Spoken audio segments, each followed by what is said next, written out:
আমি রুমিন ফারহানা, কোনো দল লাগে না আমার। ত্রয়োদশ জাতীয় সংসদ নির্বাচনে 7টি আসনে জয়ী হয়েছেন স্বতন্ত্র প্রার্থী। মূলত বিএনপি থেকে মনোনয়ন না পেয়ে তারা বিদ্রোহী প্রার্থী হিসেবে প্রতিদ্বন্দ্বিতা করেন। এ কারণে ভোটের আগেই তাদেরকে দল থেকে বহিষ্কার করা হয়। ধারণা করা হচ্ছিল নির্বাচনের পর জয়ী স্বতন্ত্র প্রার্থীদের দলে ফিরিয়ে নেবে বিএনপি, কিন্তু সরকার গঠনের পরও এখনও তাদের দলে জায়গা দেওয়া হয়নি। এরই মধ্যে সংসদের প্রথম অধিবেশন সম্পন্ন হয়েছে, কিন্তু এসব এমপি নিজেদের মতোই ভূমিকা রেখেছেন।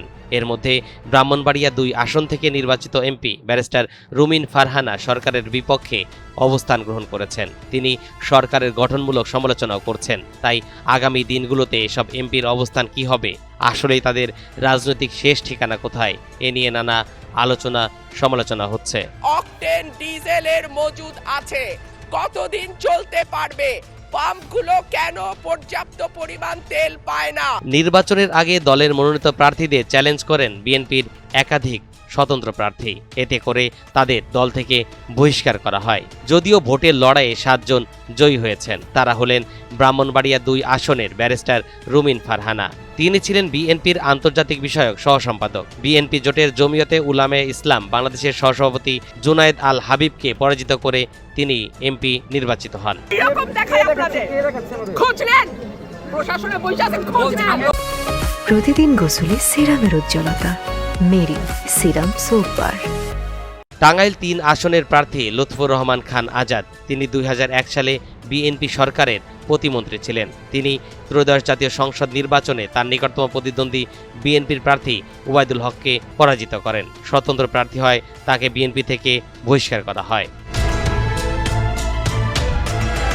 কিশোরগঞ্জ 5 আসনের মুজিবুর রহমান ইকবাল বিদ্রোহী প্রার্থী হয়, তাকে বাজিতপুর উপজেলা বিএনপির সভাপতির পদ থেকে বহিষ্কার করা হয়। তার নিকটতম প্রতিদ্বন্দ্বী ছিলেন জাতীয় দলের চেয়ারম্যান পদ থেকে ইস্তফা দিয়ে বিএনপিতে যোগ দেয়া সৈয়দ এহসানুল হুদা। চাঁদপুর 4 আসনের আব্দুল হান্নান স্বতন্ত্র প্রার্থী হিসেবে নির্বাচিত হয়েছেন। তিনি উপজেলা বিএনপির পদ থেকে বহিষ্কার হন। তার নিকটতম প্রতিদ্বন্দ্বী ছিলেন বিএনপির হারুনুর রশিদ। কুমিল্লা 7 আসনের আতিকুল আলম শাওন। তিনি উপজেলা বিএনপির সভাপতির পদ থেকে বহিষ্কার হন। তিনি নিকটতম প্রতিদ্বন্দ্বী এলডিপির মহাসচিবের পদ থেকে পদত্যাগ করে বিএনপিতে যোগ দেয়া রেদওয়ান আহমেদকে পরাজিত করে স্বতন্ত্র হিসেবে এমপি হন। ময়মনসিংহ 1 আসনে জয়ী হয়েছেন সালমান ওমর। তিনি তার নিকটতম প্রতিদ্বন্দ্বী বিএনপির যুগ্ম মহাসচিব ইমরান সালে প্রিন্সকে পরাজিত করে স্বতন্ত্র হিসেবে এমপি নির্বাচিত হয়েছেন। দলীয় নির্দেশ অমান্য করে প্রার্থী হয় নির্বাচনের আগেই ময়মনসিংহ উত্তর জেলার সদস্য পদ থেকে তাকে বহিষ্কার করা হয়। দিনাজপুর 5 আসনে জয়ী হন AZM রেজওয়ানুল হক। তিনি তার নিকটতম প্রতিদ্বন্দ্বী জাতীয় নাগরিক পার্টি এনসিপির আব্দুল আহাদকে পরাজিত করেন। তবে এই আসনে বিএনপির প্রার্থী ছিলেন AKM কামরুজ্জামান। স্বতন্ত্র নির্বাচন করায় রেজওয়ানুল হককে বিএনপির জাতীয় নির্বাহী কমিটির সদস্যর পদ থেকে বহিষ্কার করা হয়। বিএনপি মনোনীত প্রার্থীদের চ্যালেঞ্জ করে নির্বাচিত হলেও দলের পক্ষে অবস্থান করছেন স্বতন্ত্র 6 জন সংসদ সদস্য। সংসদের আইন প্রণয়ন থেকে শুরু করে সব ক্ষেত্রেই তারা সরকারের পক্ষেই অবস্থান নিচ্ছেন। তবে এক্ষেত্রে ব্যতিক্রম ব্রাহ্মণবাড়িয়া 2 আসন থেকে নির্বাচিত ব্যারিস্টার রুমিন ফারহানা। তিনি শুরুতেই নিজের মতো করেই চলছেন, বিভিন্ন ইস্যুতে সরকারের বিরোধিতা করছেন।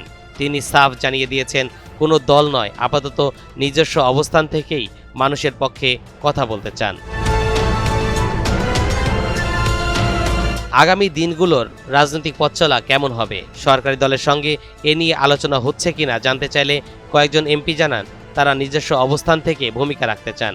পাশাপাশি এলাকার উন্নয়নের স্বার্থে সরকারের সঙ্গে সুসম্পর্ক বজায় রাখার চেষ্টা করছেন। তবে তারা দলে ফিরতে চান। তাদের প্রত্যাশা দল তাদের ফিরিয়ে নেবে। তবে শুধুমাত্র ব্যতিক্রম ব্যারিস্টার রুমিন ফারহানা। তরিকুল ইসলাম, NTV অনলাইন।